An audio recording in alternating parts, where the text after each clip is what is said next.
What's up, sunshine? It's Friday. Hope you're having an awesome one. Quick psychology term that I'm going to share with you before we get to your news and head into this weekend. Serial position effect.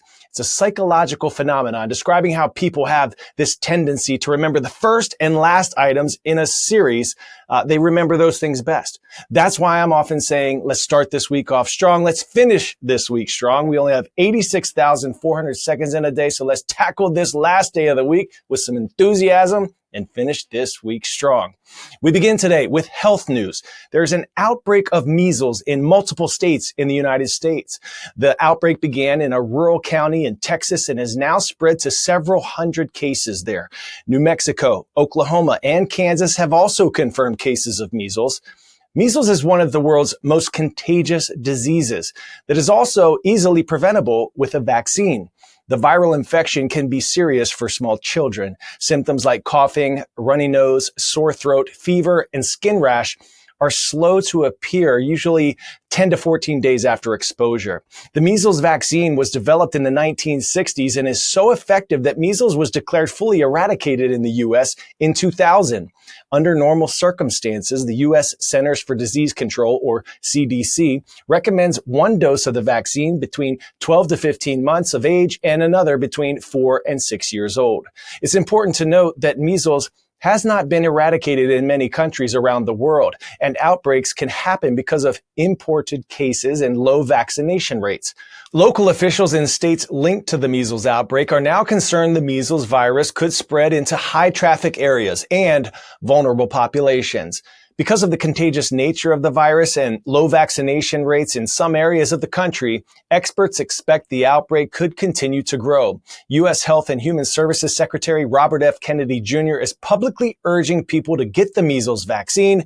Let's hear from our Dr. Sanjay Gupta, who explains what measles is and why it's so contagious.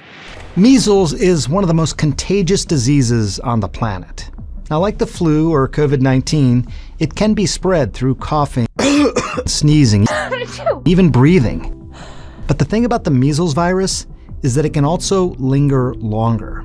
Picture this.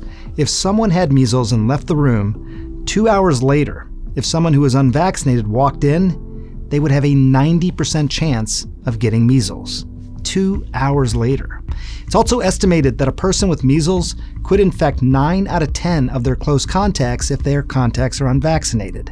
Another reason it's so contagious is that it can spread before symptoms even develop.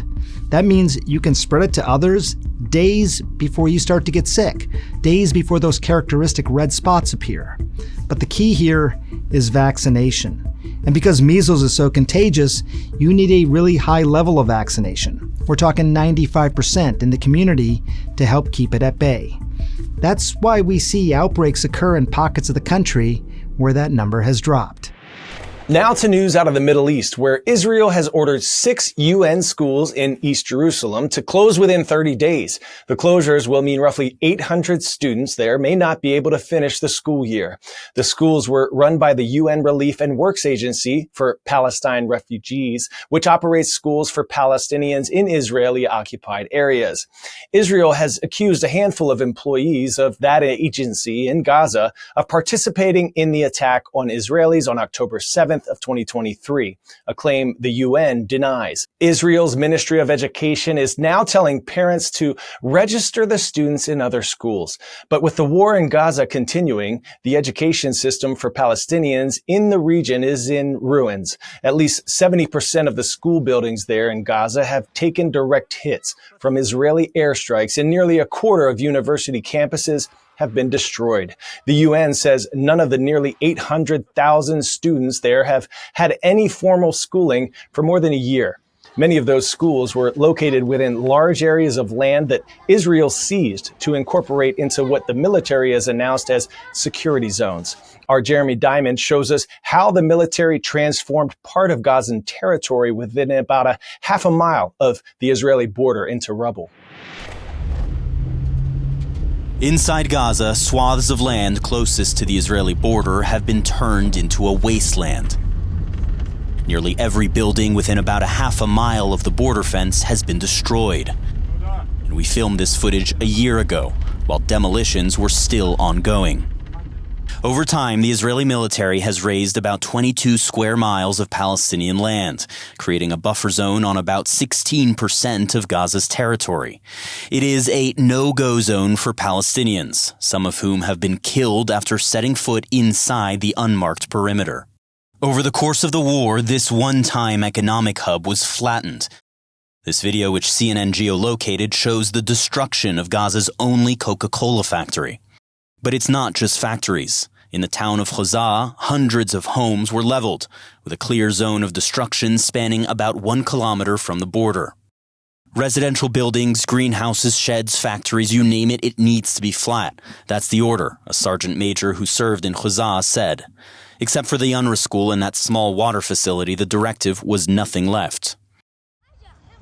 He is one of a dozen Israeli soldiers who described the demolitions and enforcement of the buffer zone to Breaking the Silence, an Israeli watchdog group that verifies and publishes soldiers' testimonials. The Israeli military did not respond to CNN's request for comment. More than 6,200 Palestinian buildings have been damaged or destroyed within 1 kilometer of the Gaza border, according to satellite analysis, including here in Al-Burej, where homes and acres of farmland were destroyed. Pop quiz hot shot. What animal was the first to use an external cardiac pacemaker? Mouse, rabbit, dog, or cat? Meow.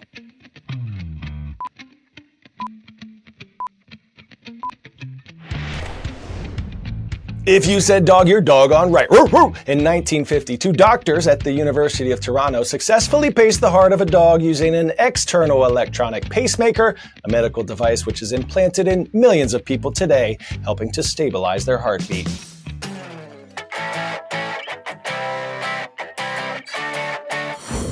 Today's story, getting a 10 out of 10, goes to a pacemaker so small it can fit on the tip of a needle. Scientists at Northwestern University say they have developed the world's smallest pacemaker, smaller than a grain of rice. It can be injected into a patient's body without surgery. Normally, the medical device fits in the palm of a hand, typically about the size of a matchbox. Our Jacqueline Howard shows us how the device works and the tiniest patients it could one day help. It's about the same size as a sesame seed. They're calling this the world's smallest pacemaker. Engineers at Northwestern University developed the device to be so minuscule that it fits inside the tip of a syringe, and it can be injected right into a patient's chest, so no invasive surgeries needed. The pacemaker itself is light sensitive. It works alongside this small patch stuck to the skin. When an irregular heartbeat is detected, it flashes. That light activates electrodes on the pacemaker and then sends electrical impulses to the heart, helping to control and correct the pace of the heartbeats. While this tiny pacemaker can work with a heart of any size, it might especially benefit newborn babies with congenital heart defects as they recover from serious heart surgeries. Post-op recovery can be daunting, especially for infants who undergo that kind of surgery. The pacemaker isn't meant to be worn for life. It will dissolve away over a period 6 to 9 months completely.